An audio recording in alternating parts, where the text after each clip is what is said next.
Welcome to the Word for Life podcast, a daily devotional covering the entire Bible from Genesis to Revelation.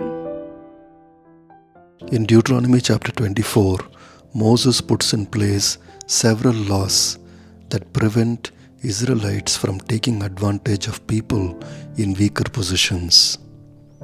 In verse 1 to 4, we read about the certificate of divorce. For a divorced woman, the certificate of divorce is her protection. Because of that, she cannot be blamed for adultery. And also, a husband must not marry the woman after divorcing her, especially after she gets married to another woman or gets divorced by him.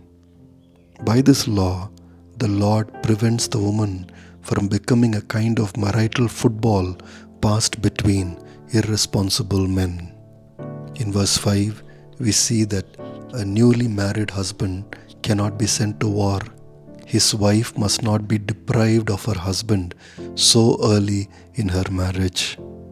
In verse 6, we read that Israelites should not take millstones as security for a debt, because a family without a millstone will not be able to make bread. In verse 7, someone who kidnaps an Israelite is actually robbing his life, and he must be put to death. In verse 8, if someone in Israel gets a skin disease, he must be properly dealt with only by the priest.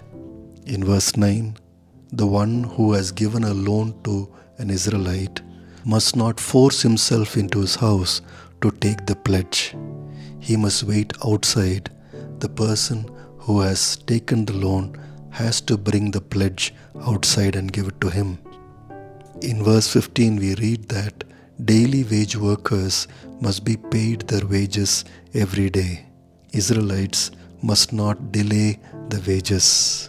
In verse 16, Moses tells us that if children commit a crime, parents are not to be put to death for their children. And if parents commit a crime, children must not be put to death for their parents. In verse 17, we read, in Israel, a foreigner or a fatherless must not be deprived of justice simply because they don't have anybody to stand up for them. In the same way, Israelites must not take the cloak of the widow as a pledge simply because she doesn't have an husband to support her. Friends, there are powerful and powerless people in any society.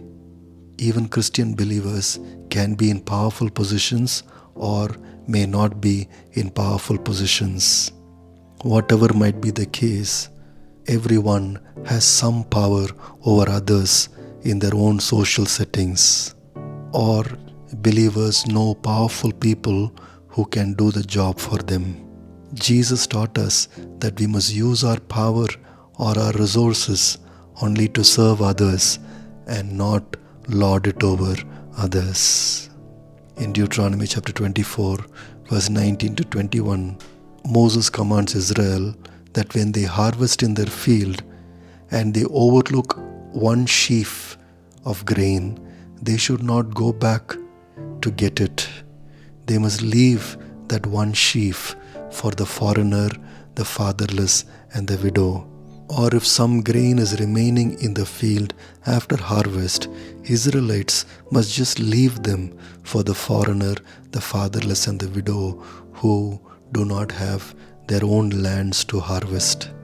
Friends, even today, blessed people may be tempted to think that a little more also will be useful to them.